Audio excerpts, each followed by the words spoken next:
yo, it's your boy Ancient Albatross here behind the scenes as usual, but we have the Cypher Unlimited crew, our usual suspects of Spiggs 18 or Anthony. We have the ever lovely Alphadean or simply Dean. And just as a quick reminder, if you haven't already, be sure to follow us here on Twitch and subscribe to us over on YouTube. It is a great help for our channel. We really appreciate all the support we've gotten so far. But without further ado, Dean, what are we doing here tonight? Oh man, it's gonna be a great night. We got our good friend Scott Robinson, otherwise known as ZealZaddy, game designer, content creator, co-founder of ZealZaddy Gaming Group, game master extraordinary, and all that other good stuff. Welcome back, Scott. We're here to talk to him tonight about an exciting Kickstarter project that he's got coming. And without further ado, Scott, say hello to everybody and let's get Anthony in this mix. Hi, everybody. Second time on Cypher Unlimited. It's always exciting every time I get to be on the camera with them. I mean, I'm a streamer, so I like being on camera anyway. So it's all cool. One quick correction is Scott Coventry, not Scott Robinson. But I did say Scott Robinson. Correction, it's Scott Coventry, not Scott Covington or Scott Robinson. No. Correction to the correction. No, we need our whiteout. It's like 5 seconds into the show. We already need our whiteout. Too bad we don't edit anything, Scott. So all this is going to be on the YouTube channels tomorrow. So that's hilarious. But Scott, welcome back. Your second time on. One more time on, you get that gold jacket. Oh, awesome! I'm so looking forward to that with the Cypher Unlimited badge. Yeah. No, I thought we were going to make ours red since that's our color. Oh yeah, we'll get. It might be confused with gang related. We don't want Scott getting into the gang wars in Florida. You're in Florida, right, Scott? Miami, yeah. Yeah. But, before we get to what you're really here for, tell our audience a little bit about yourself and your gaming experience for those that may have not watched the first episode. So ZealZaddy, myself and Cliff Dunn, who's my partner in ZealZaddy, we've been streaming since 2019, before the pandemic. We were doing it from our local game store at that point, the Adventure Game Store, which is in Davie, Florida. We would go there every Sunday and set up cameras and lights and stuff. It was crazy. Then COVID came, and then we started streaming again after that. But a couple years ago, we started streaming Cypher games and fell in love with them. And then the OGL thing happened, and it was like, we're just going all Cypher. So we started moving our product. So far, Cypher stuff, we've streamed Old Gods of Appalachia. I'm now currently in a stream of Magnus Archives. I'm planning on doing an It's Only Magic, a small one. And then Invisible Sun, I even already have music that I got for it, which is going to be very cool. I commissioned some creators for that. And then we've been releasing product on drive-thru for about a year at this point. And I think we have 4 products out. And now we're starting our first Kickstarter and getting really excited about what all that will mean and will entail our first one. As a matter of fact, an alum of Cypher Unlimited is working with us to help make sure that we do it right. Chris Nagline of Gonza Gaming, who did Mystery Flesh Pit, is helping us out on the back end of that, just because I was nervous. It's like, oh, what do we do? How do we do this thing? And he's like, let me help you out. So, yeah, Chris is an awesome guy, and Chris has been a member of the CU since day one, I believe. He was literally a part of the Discord server when we had like 20 people on there. I think he's been on the server longer than Dean has. I think me and him started around the same time. Yeah, but you might be right. I think he may have you by a few days, but I think because I remember meeting him shortly after I joined, and it's been cool. Chris is a good guy. He really is. Oh, he's an awesome guy. Great resource in, the development, or, he helped me out with my first couple of products. He did my layouts and stuff. So absolutely, let's give him his flowers and let everybody know that Gonza is out there doing his thing. The secret is the whole community is helpful and resourceful. Like everybody. Kedhup, DM Tales, I noticed just jumped in. Very cool, does good YouTubes, met him at a couple cons, awesome guy. Everybody I've met, they're helpful. They'll give you advice. They'll help you out when you're running your streams. Like I drop things in the Mags archives, like, hey, how do I make something scary about what's it called when you go into Zen and you close down your mind. We're like, oh, the void, of course. Like, oh yeah, of course, perfect. Yeah, where you do meditations and stuff like meditation, that. Right? That was what I was thinking of. Zen meditation. And we can't forget Jess and Underground Oracle, another amazing group of content creators. All the content creators are just, everyone is so helpful. It's like what you said, we all here to help each other out. So I love all those guys. And quick, before you go to your question, since you're from Miami, are you a mojito guy? My wife loves a mojito. I'll have mojito with her every now and then. Sure, they're good. But outside of Miami, nobody can make them right. I don't know what it is. They don't want to. They don't want to do the mint right. Yeah, I 100% agree.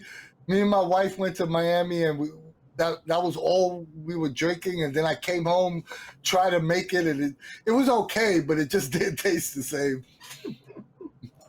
Nice. Well, like I said, Scott, it's great having you back on the show, and don't sell yourself short either. You're just as helpful, and it's great that you showcase the products out there.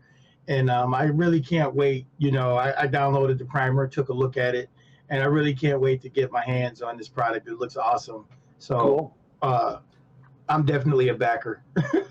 Yeah, you just need to sign up to be notified, and when you sign up, you'll get the link to the primer. It's 36 pages, and it's 5 of the.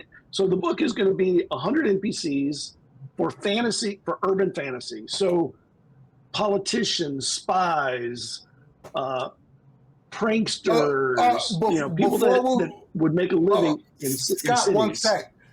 Before we get into that, it's called Urban Legends. That would have been a perfect transition for Dean's question. The project is called Urban Legends. Before we start. Your new project is Urban Legends that you'll be crowdfunding. Can you tell us a little bit about the product and when you plan for it to go live? So it is Urban Legends, 100 NPCs for Cypher system or for urban fantasy. And when I say 100 NPCs, they're not like a stat block. We don't do that kind of writing. Every NPC has 4 or 5 pages of backstory, connections to factions, enemies, interesting GM intrusions, what loot or artifacts or ciphers that they have in their possession. Many of them subtle, by the way, not just manifest ciphers, because I love those subtle ones too. If you can get them on your good side, like I don't see them as enemies. I see them as potential enemies or potential allies, almost all of them. So, if you're running an urban campaign, you're running in a city, there's a lot of gray in everybody. Almost nobody is just strictly black and white. You need to, if you can't figure out the politics or the street cred things going on, you'll be lost in an urban campaign. So this allows a GM to very quickly make a really deep, detailed, interwoven play of NPCs to use in their campaigns, and make it a lot easier when you're trying to do those. If you want to do political intrigue, you will be in heaven. I will say it like that. Are the characters genre agnostic, or are they for a specific setting? They're fantasy. They're Cypher fantasy, so they're not necessarily for, say, Tolis, but we are building them for what will. Okay, I'm going to tell you our secret strategy on what we've been trying to do, because it leads to all of this and what comes next. It's really, when we started, we knew it would be overwhelming to try and build out a huge setting first. We're like, we can't work like that. We will binge something and then we'll finish it. So when Cliff and I were talking, I said, why don't we do a drip strategy and introduce all the little aspects and work our way up to what will eventually become our next Kickstarter related to Vatichar, which is the Vatichar city setting. And we already have 180 pages in the manuscript written for that, that is going to be a beast. And that's without any gamification. That's just the history and stories and interconnections and all that. So all of these NPCs we've released many already, all are building up to the release of Vatishar. And after Vatishar is released, that will lead to the release of the Zool campaign, which is the world. So we kind of did it the opposite of everyone else. I think both of us realized we weren't disciplined enough to just start off writing 10,000 pages of content. Let's start with 10 pages of content and build up. And it worked out really well. In our first year, Cliff wrote 800 pages of content that we released, all in small pieces. Many pay what you want. And then some of them got bigger and bigger. Our latest one we released, I think, was 40 pages or so. So they're getting a little bit bigger as we go. And this book that we're kickstarting now, the Urban Fantasy book, the Urban Legends book, it's going to clock in at about 400 pages. It is a tome. It is a tome.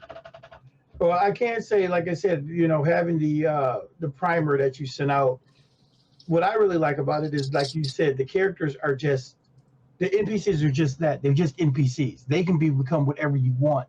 And the idea that you've given so much thought to your background stories gives you idioms for different type of motivations. It'll be really easy to make make the villain sympathetic. Some of these guys could be sympathetic villains in your games and so on and so forth. So kudos to you guys. And if you're going to give us 100 of those, personally, I'm not mad at you. 100 plus. There's more than 100. Hey guys, if you have a question for Scott, please preface it with the word question so we'll know. You can ask him about anything you want, Urban Legends or his many shows. Either way, just put question in the front so Al could take it and put it in our show notes document so we can ask Scott as many questions as chat would like. And yeah, ask him anything. Yeah, I'll answer anything. Even not about the Kickstarter. Like, I love talking about all this stuff. Yeah. Streaming, Cypher, games, whatever. Casting, whatever you want. Scott, you mentioned not only do you have a bunch of... Oh, I'm sorry. No, go on. You have mentioned that you have a bunch of unique NPCs, but you also mentioned that you have ciphers and artifacts as well. What part of designing for Cypher system do you enjoy working on the most? Okay, first off, I love all of it, but the part that I love is that Cypher is built around narrative, and the stat blocks are important, but they're not just full of numbers. They're full of information and details and things that give them personality. Like, to me, I have no problem. I'm happy running a whole night where there's only a couple dice rolled and never a combat. I mean, I'm totally okay with that. And when there is a combat, I want it to feel dangerous and impactful. So, making NPCs that can do these things, that are built to be narrative, built to have a background that they can talk about or draw you into their schemes with, which many of them will draw you into their schemes. Just be prepared. Most of them have something going on.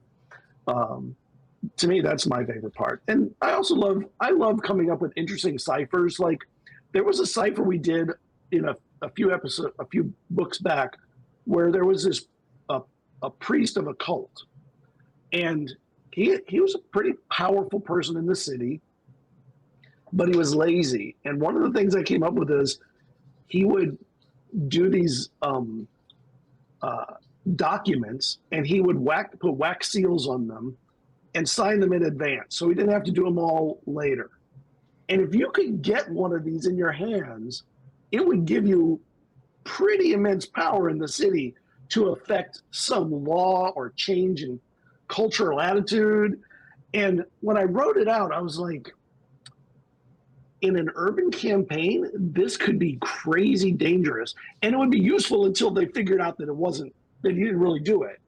So you could actually do some real damage to something if you wanted, or access to a place you couldn't get normally. Or, I mean, there's so many things that I think are really interesting, fun types of ciphers that aren't magical, aren't what you would typically expect.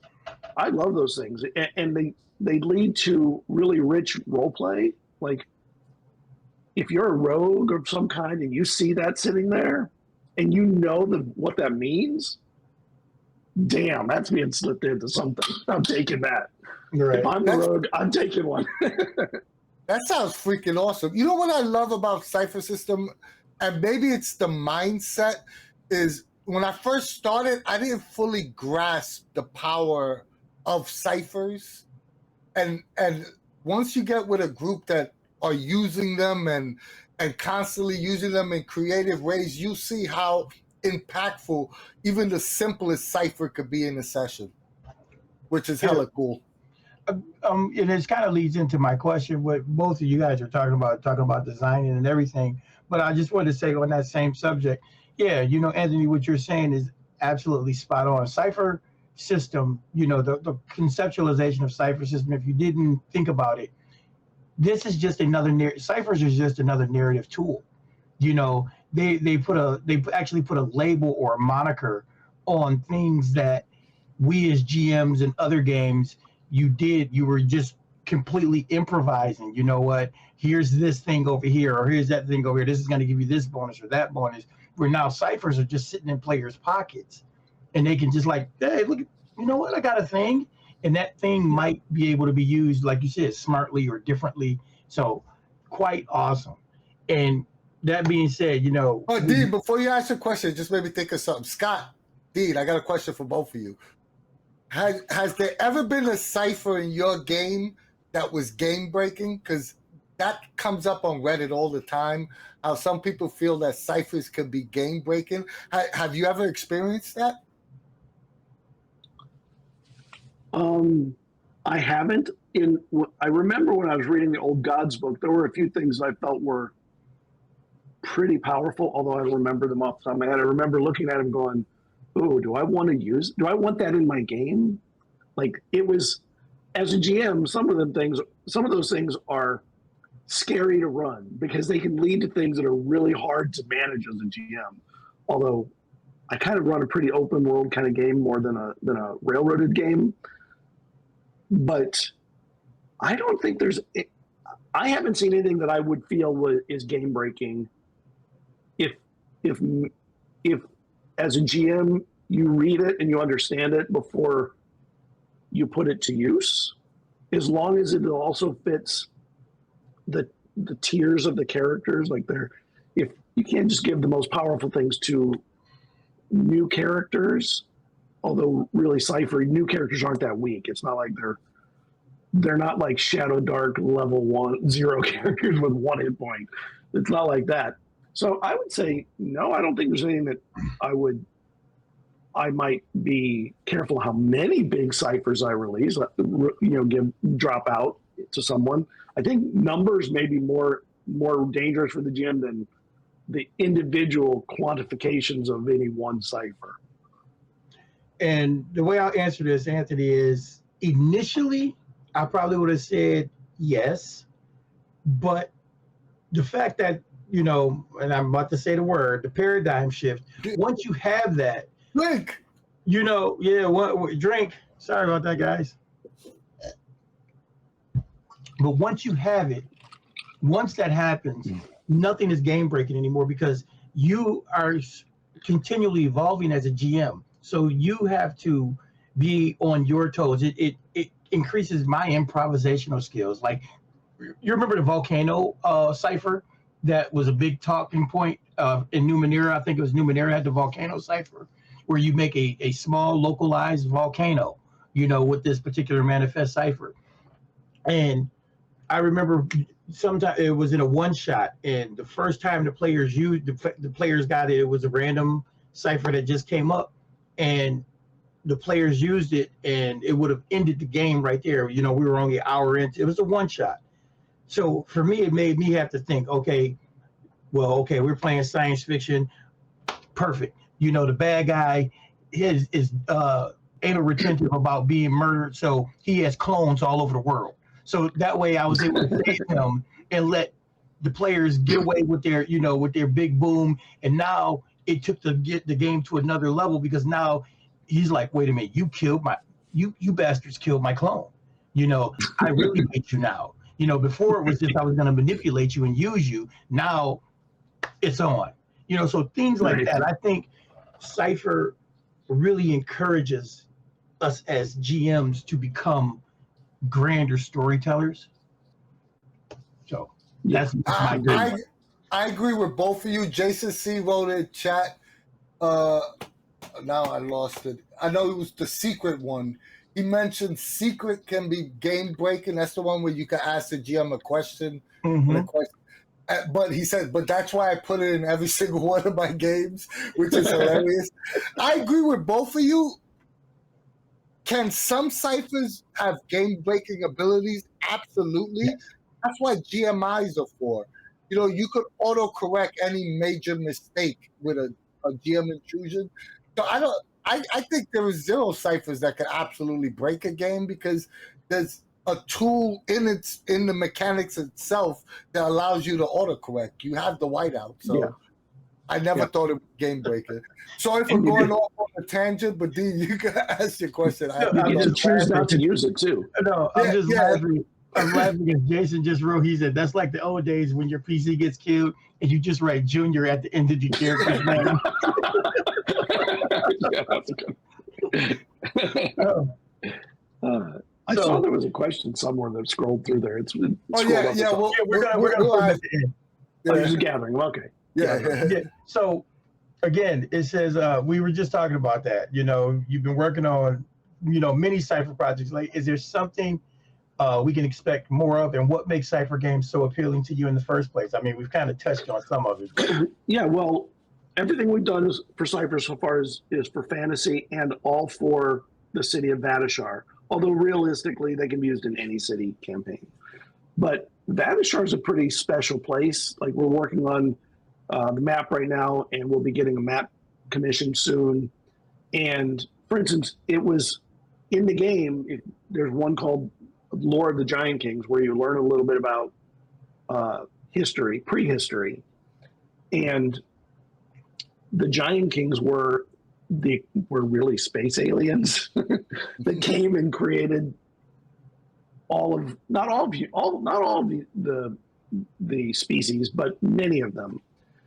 And they brought engineering and not just magic. So there's also engineering in the world. And even in the city of Vadishar, there is a cable car that goes over the city that is used, that uses this old ancient engineering that very few people understand. But there's a guild that manages these things. There's a waterworks with a corkscrew that pulls water up to the top of the mountain, or a fountain that eventually will be an adventure for all those people who want to climb down the mountain through the corkscrew. It'll be fun, super dangerous, but maybe it'll just be a slide. You can just turn it into a slide. The super danger is the fun part, Scott. Yeah, I know it is. It's not dangerous. What are you doing? People love slides, especially water slides. And it is a water slide. But the city has really cool neighborhoods and communities. It has an underground. It has an above ground. There's a mountainside that has homes built into the sides of it for the wealthy, so they can look over the city. And of course, politically terrible things occur from up there. What made you create? It's funny because, and I mean, maybe you have mentioned this before, right, on your channel, but on your channel you seem to be more in tune with horror, like, all the macabre style games. But you're working on a fantasy setting. Is there a specific reason why you went into fantasy? Oh yeah, Because I kind of know you from doing kind of spooky narrative tales on your show. that's because I fell in love with Old Gods Yeah. and then Magnus Archives, and I was like, oh, I got to run those now. So they were just in the zeitgeist of my mind. It was in my head, and I had to run it. So I did. I will eventually run a fantasy campaign. Maybe my partner Cliff might run. We may co-run some things together or something. In Vatishar, as a matter of fact, part of the Kickstarter is us running some one-shots in Vatishar for people who back it at a certain level. Or maybe at CypherCon. It'll be streamed, and that'll be fun. Or at CypherCon. Or maybe an exclusive at CypherCon.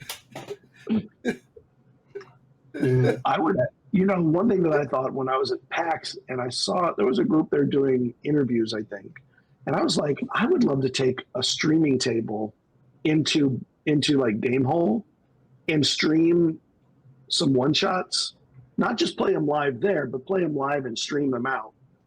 I was like, that could be a lot of fun to do, and maybe get together some of the old band from my Old Gods games and try and get them to converge and run them and then run other people.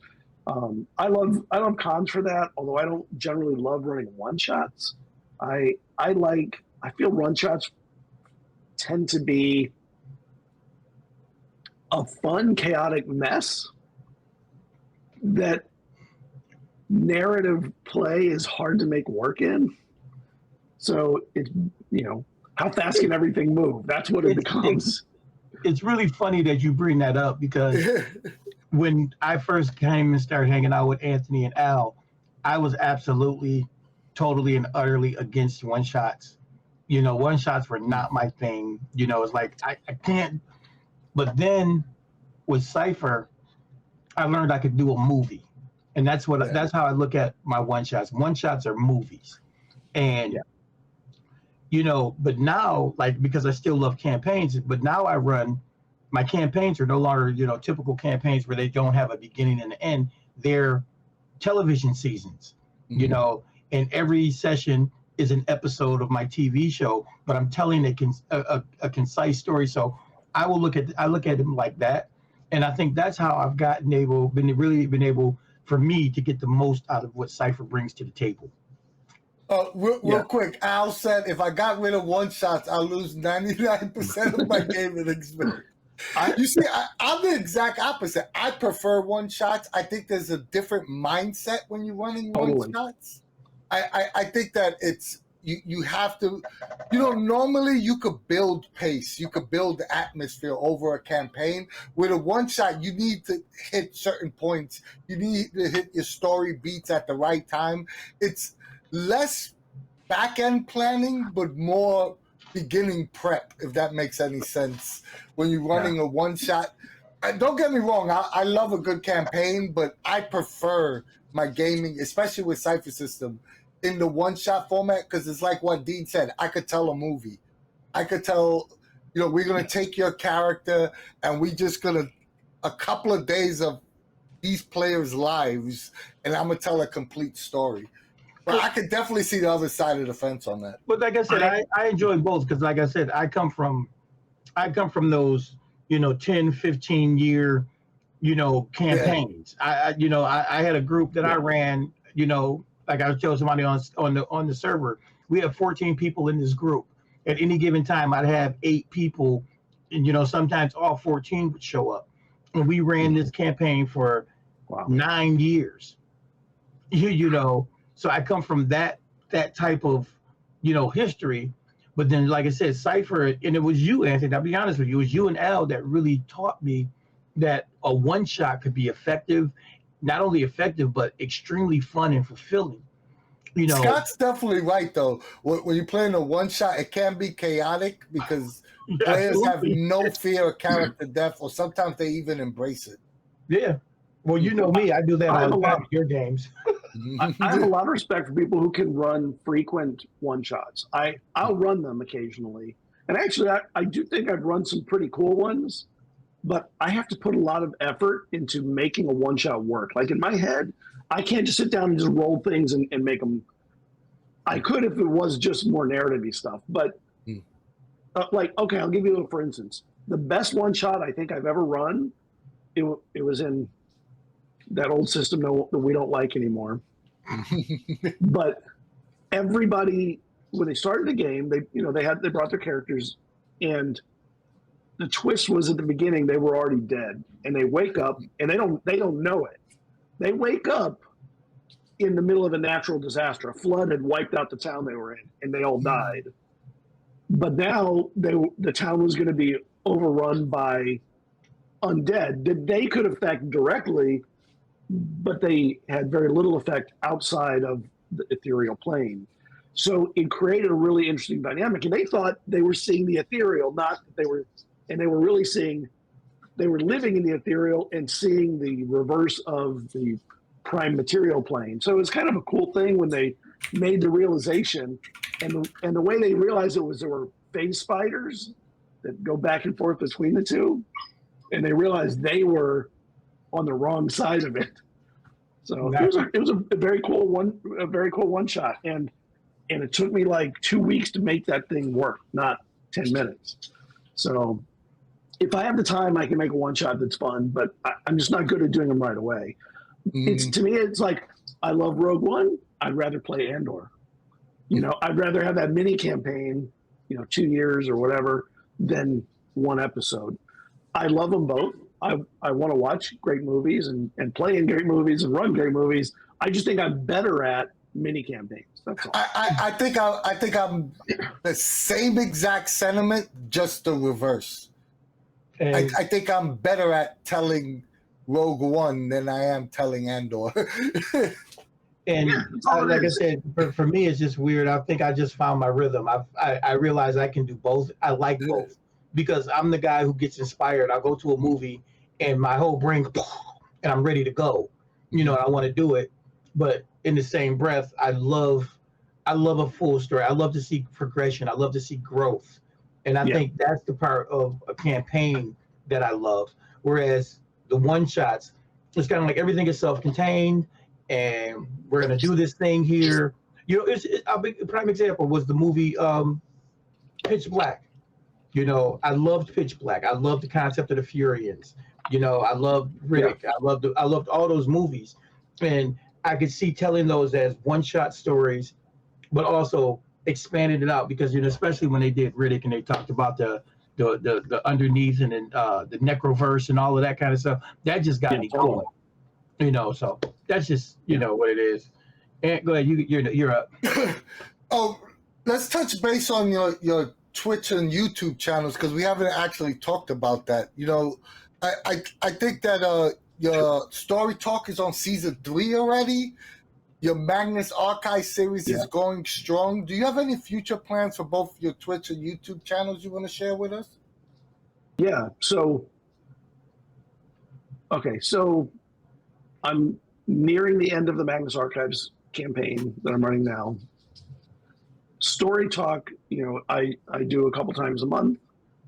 I have a lot of, like this year, I've decided to test some new ideas.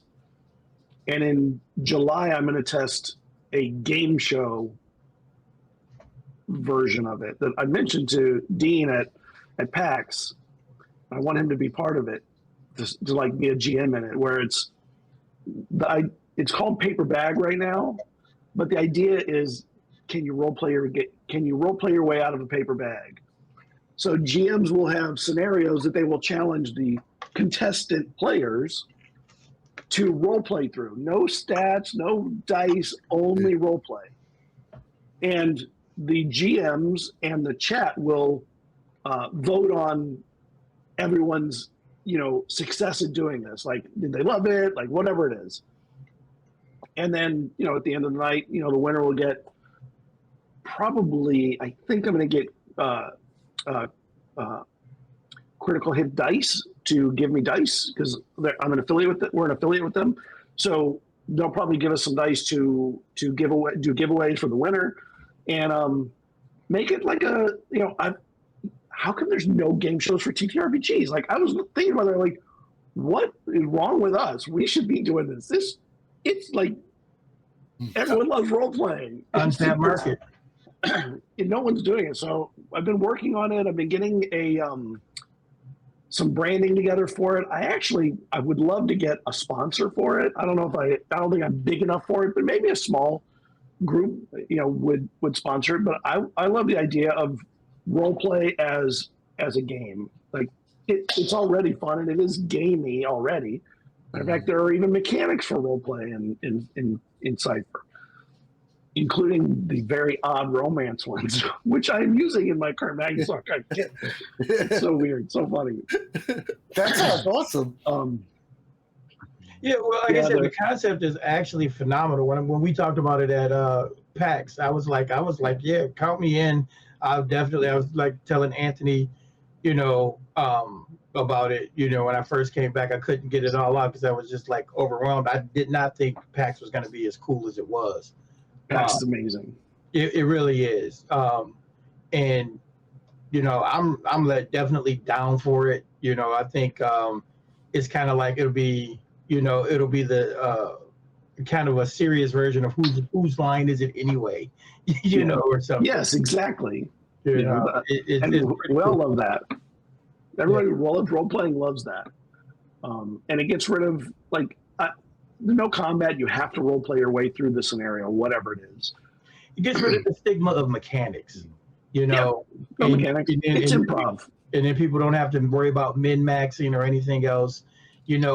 I think one of the coolest aspects that when we were talking about it, and I was saying, you give the person the ability to, you have a kind of like lifelines. We were talking about, remember I told you, like, you have some lifelines where they could make a call out to the audience and be like, hey, I need a background idea, and they get 1 or 2 lifelines or something like that, which would be freaking awesome. In the middle of the game, somebody like, well, your character actually has a love interest who's an attorney that you could call, something like that. So, yeah, and when I mentioned the romance rules, like I'm using them in my Magnus Archives game. They have a friend that is a werewolf, who, by the way, has a very tragic both beginning and very likely tragic end. So it's almost assuredly a tragic love story that will fall apart in the end with maybe murdering one of them, maybe his love, or vice versa. Who knows where that's going to go? It just will not end well. That is almost for sure. But man. I've been using the romance rules and like moving them up the chart. Like they ended the night the other night with the first time holding hands, looking out at the moon. Like totally so funny.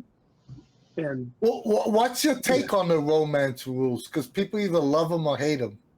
Romance rules in general. Interesting. I mean, they have both rules for romantic relationships and platonic relationships. And I think, it's really hard to make a set of rules for it. I don't use it for the PC. I only use it for the NPC. Like, how are they moving up or down the table when certain events happen, or traumatic moments, or special moments? Like, I just use it as a guide to their movement through it. And once they get kind of going up the chart, it's kind of hard for it to back down. And like, it just keeps going up. It's hard to, you're falling in love. It's hard to fall out of love quickly. Yeah. And I think, that's a good way to do it, because that way you're not putting yourself or your thought process as the GM into it. You're letting the game guide you, and you're letting the players. Yeah. The players. She created this NPC in her backstory. That's what I'm saying. I just took advantage of what she wrote and put it into the game. But that's what I mean. I always do that. By taking advantage that way, then like I said, then using the mechanics, the built-in mechanics to control the NPC. So now you're getting the role play too. Now you're responding to the situation versus, I'm going to be a Jim and I'm going to be a dick, type deal. Yeah. So it's pretty cool. And I do use consent rules. So before it would happen, we had our consent checklist. When I went over it, romance between PC and NPC was fine. I was like, okay, so this is okay. I don't mind going down there. I don't explicitly say it right as it's happening because I don't want to remove. I want them to have agency, but I also, as a GM, want to have the element of surprise as a tool. If she had on there that she was not okay with it, it would not have happened. It would have just been a high school friend or something. So, Right. So, I mean, that being said, Scott, we're talking about this. Now, you said this is in your Old Gods game with the werewolf. No, this is in Magnus Archives, what I'm running right now. Okay, Magnus Archives, which is great. So, between Old Gods and Magnus Archives, you're doing them both on stream. Which do you prefer, and which adaptation do you feel handles the Cypher rule set better, if at all? Okay, I don't want to pick one of those. I love them both. I think though I'm a better GM for Old Gods because I can do the accents pretty well. I know enough of the history pretty well. I like both. But Old Gods to me really gave me. First, we did it in cosplay, which adds a lot of fun to the flavor. Like when I put on the costume, including this hat, which is my pork pie hat that I started using then. It really makes you feel like you're in the zone of the era, and it was a lot of fun. Like I had built a costume, had I saw the costume. I had the real shit. I mean, it was really cool. So that element I didn't have at the same level in Magnus Archives, but with modern stuff, I think I made better things for the Cypher game. Like I have an artifact in my game that I think is really cool called the Your Floor Elevator or elevator button. And it's an elevator button just on a little metal plate. And if you're in the building that they're in and you put it on the elevator, it sticks to it like a magnet. And it says Your Floor on the button. And if you press the button, the elevator stops and the doors open to a liminal space that doesn't exist in the world normally. It's a huge, endless void, although it's not really empty of stuff. And the first time that they used it, they met their first monster. They took some damage. They hit horror mode almost immediately. It is pitch black. Even when you step out of the elevator, the light from the elevator, the moment you step in, dims and there's almost no light left. So light is like absorbed by the darkness. And inside there's actually a character trapped in there right now who I think is going to discover the real danger in there. Oh, nice. In a special episode coming up this week before the next episode. I'm going to run a solo episode for this person because they got to get out. Were you a fan of either of the podcasts before you played the Cypher System adaptations? Yeah, both. I love both Magnus and Old Gods. I think they're both amazing. Although I did do one thing that got me a slap on the wrist by the Old Gods people. I made a logo for my game that used part of their logo, and they said, "You stop using our logo." Like, oh yeah, okay. So I made my own logo for it, and it actually fit better what I was doing. But it was like, oh shit, maybe I went overboard with making it feel like the theme. You got excited. That's all. It's okay. Yeah. All right, I'm going to ask a tough question, Scott. And this is a question that sometimes makes people sweat. But I'm going to ask, if you could change one thing about the Cypher System core design, what would it be and why? I think that it needs a better system for leveling over a long period. I don't think it doesn't level well when you have a long campaign from what I see when I read it, I haven't run a long campaign yet. They advance very quickly early, unless you give less XP. But I want them to have a lot of XP because I want them to spend XP. Because XP is currency. It's not just advancement. So I want them to spend stuff. So there's a tricky trade-off when you give a lot of XP, because if you give too little and they use it for momentary requirements, they advance really slowly. If you give them too much, they'll use it to re-roll everything, and or have a flashlight in every pocket, whatever it is that they're doing, and still advance quickly. But I feel players don't understand what leveling means or does.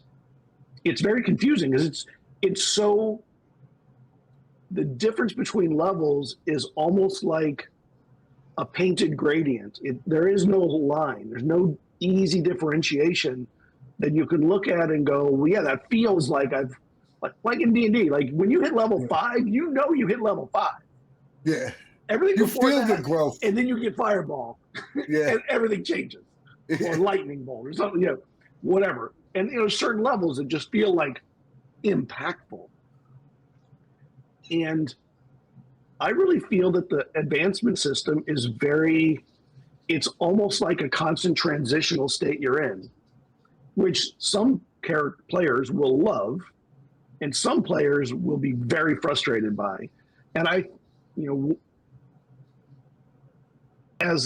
one thing that I'm considering when I start writing out the Vadishar gamification stuff and creating the types of characters is some kind of a leveling system that makes it feel like a more hardline advancement to kind of smooth out not to smooth out, to make steps instead of a smooth slide. If I do it, I will say I'm very scared of doing it because it's making that big of a change in a system that everyone knows and loves is a moment like, do I really want to do this? Have you ever gone from level 1 to 6? Tier 1 to 6. Yeah, from tier 1 to players? 6? Yeah. When I ran Old Gods, I was giving XP away fast, and one character didn't spend any of it on anything but advancement. Never re-rolled anything. And because I was giving it away pretty judiciously, it was a pretty quick advancement. And they moved pretty quickly. Most of them got to about tier 4, but that one hit. So we'll talk offline, Scott. I've got something that was for my project that I'm working on. I've got something that you might like. You could probably adapt it to whatever you're doing. Sure. So, but we'll talk about that. I could definitely see the point on not feeling, you don't have that fireball moment. Like, oh shit, I got fireball. I feel growth in my character. Well, I mean, because and I think that's probably the biggest thing with me. I've always felt like a tier 1 character in Cypher games and in general just feels they feel bad. They feel badass from the get-go.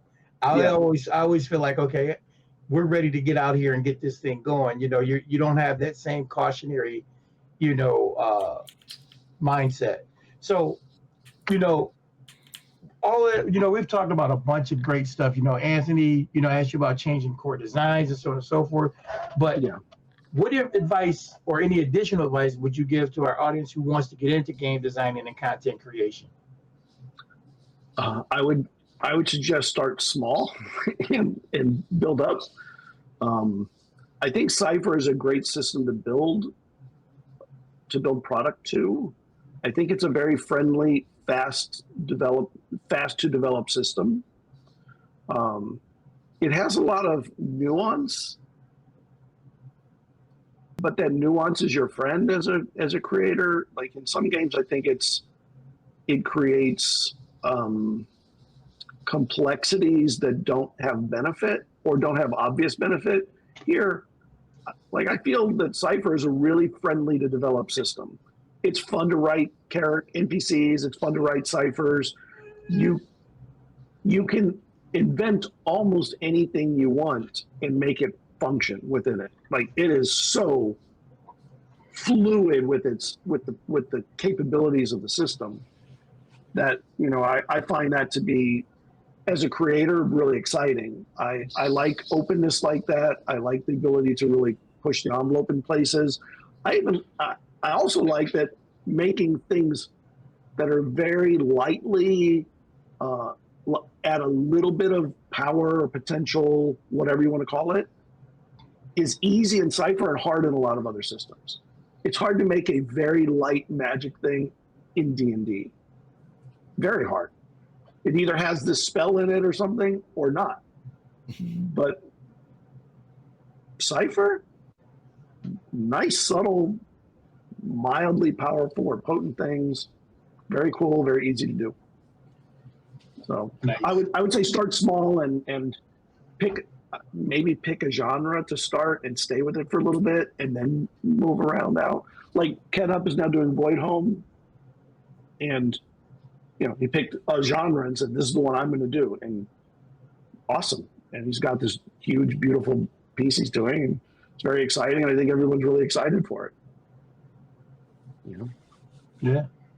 Before we go into our audience questions, is there anything else you'd like us to know about your other projects or something that we haven't discussed yet that you feel that it's important to mention?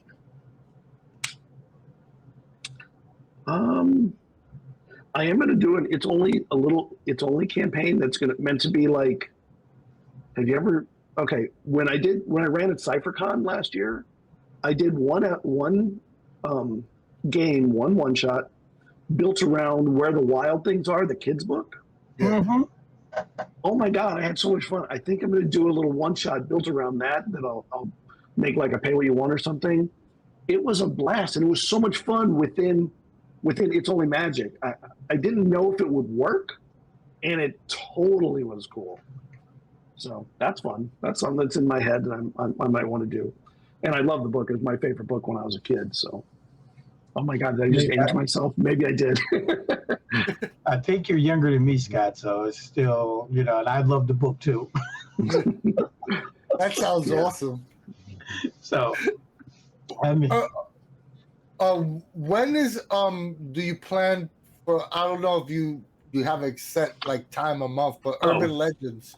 When do you plan to go live with that? So right now we're collecting emails to notify people when we're going to go live. We kind of have a goal of a certain number of people who are signed up to get notified rather than a date. We had a date, and the more I can't tell you how many videos I watch on YouTube on Kickstarters and realize, okay, there's a couple things you want to do. Get people to sign up, get enough people to sign up, so that when you go live, you're in pretty good shape as long as a certain percentage of them sign up. And make it where it's easy to make contact with them for your next Kickstarters.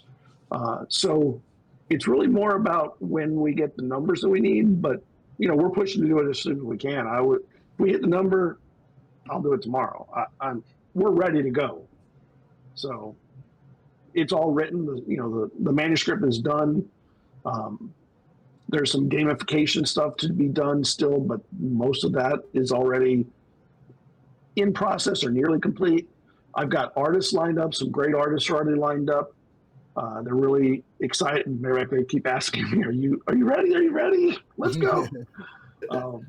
So I think that we're ready for our first Kickstarter to go. I'm excited for it as well. So I see the number. I'm not going to say the number.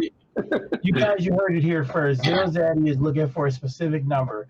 Go sign up to be notified when this launches, because I want it yesterday. You know, I mean, just looking at that, like I said, looking at the preview and the richness of the few characters that you offered us is just awesome. You know, so yeah, everybody, please do that.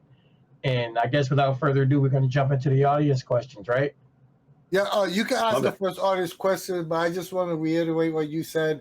Yeah, go check out Urban Legends if you haven't seen, or go to Drive Through RPG and check out the other great projects they have done. They have about 3 or 4 different Cypher projects you can check out on Drive Through RPG. Yeah. Not only is Scott a great person, they're awesome designers. ZealZaddy, the team, is an awesome design team, and we say this about everybody in our Cypher community family is we want to support the cool people, and we want to encourage and support as many content creators as we can, because the more creators we have, it's better for the overall community. We want more different variety of stuff, and the only way that will happen is support the creators that are out there now. So I can't say that enough. Go support this project and go support a lot of our other friends as well. And Anthony says, really said it. It is that important. And the reality is too. Another cool aspect is, again, it's showing you the power of Cypher, because you have so many different creators out there with so many different visions, and everybody has been able to show you their vision in a holistic manner. Not going to talk about, like we said, we're not going to mention the name of that other system. They try to do it. They try to do a lot of things, and but it's because it's the 300-pound pink gorilla in the room. Everybody knows it, so everybody supports it. Everybody goes for it. This way, we can bring awareness to something that we have at our disposal, which is freaking awesome and absolutely great, and it allows for versatility in storytelling and in gaming. So yeah, absolutely. So Dean, that's the first audience question. I'm sure you didn't notice, because most people notice, but I'm really proud of the fact that this primer is ADA compliant also. It was the first book that I built in the system that is ADA compliant. Like I do that for engineering companies right now, for when they do government documents, proposals, so they have to be ADA compliant. Total pain in the ass to do, but I feel like it's the right thing to do, and I should be doing it on all my books. So I built it into the template, and I may even release the template for people to use if they want to help them get started in that, because I think it's important and it's hard to do. So, that's awesome. That's really awesome. Yeah, and now that you say it, yeah, it does look, I can see it. That's funny. But okay. Our first question from the audience is from Vadashar Bound. The question is there a source book for the Vadashar setting? Not yet. That's the Kickstarter coming after this one. So Vadashar is getting a setting. I mean, we have stiff competition in Tola, so you better do it well when you release a city setting in fantasy. You might it's a very different city. You might get a taste of Vadashar at CypherCon. I'm speaking it into existence. You might. If I keep on saying it, not yet. We have a manuscript written for it. So I'm going to run at CypherCon. That's not in question. It's a question of how much I'm going to run and how many things, and whether. And maybe I'll run that. Maybe I'll run something, a fantasy one in Vadashar. I actually don't see a lot of fantasy being run, which I think is funny. And I'm like, I'm actually running a Sean K. Reynolds adventure for CypherCon. That's fantasy as well, but it's from the starter set. Yeah, I don't know what I'm going to run at CypherCon just yet. I really want to run my thing, my September Legacy, but maybe I'll do something from from MCG instead and save that. But I don't know. It's just it's on the precipice. Anthony, go ahead and get the next question. Jason C. asks, in your latest Magnus Archive stream, did you get all the ciphers from the TMA book, or did you improv them? I didn't get them all from the book. I did use some from the book, and I wouldn't say I improv them. I invented them. Like I didn't on the spur of the moment create them. I did create them in advance. As a matter of fact, if you look back in the Magnus Archives chat, there were a lot of questions I was asking about some of these things. How'd you make this work? Like I thought it was really interesting. Like the elevator button, I think is a really cool, unique very Magnus Archives-y asset or absolutely. item.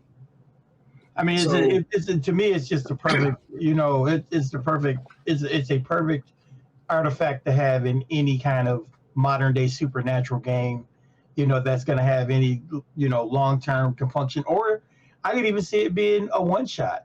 I could see using that as a massive one-shot for some crazy movie. You take this elevator and somebody, oh, look at this joke button here, click, and push the button, and the next thing you know, something weird is going on, and now you got to figure out how to get back to the elevator and, get the button off so you can get back to the real world, which would be interesting. And once those elevator doors close, there is no light at all. Do you have a favorite cipher, Scott, or a funny story about a cipher that you thought was just really cool?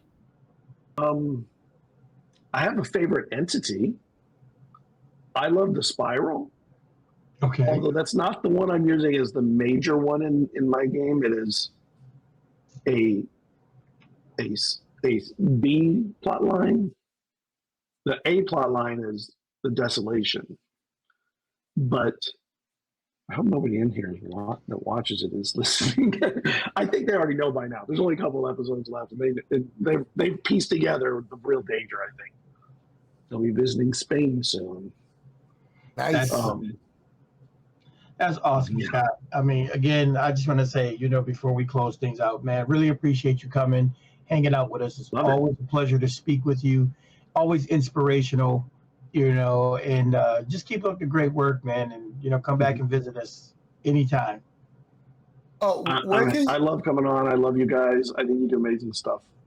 Oh, thank you so much. Where can you be reached on the interwebs? And plug away. Everywhere at ZealZaddy, all the socials.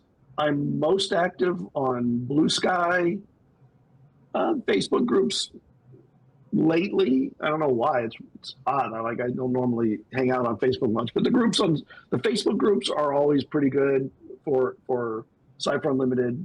I think that's the only thing that makes Facebook good for TTRPGs is all the groups. If it wasn't for those groups, nobody would be on there. Nobody at TTRPGs would be doing things there. But we're on all the socials, TikTok until it disappears or whatever.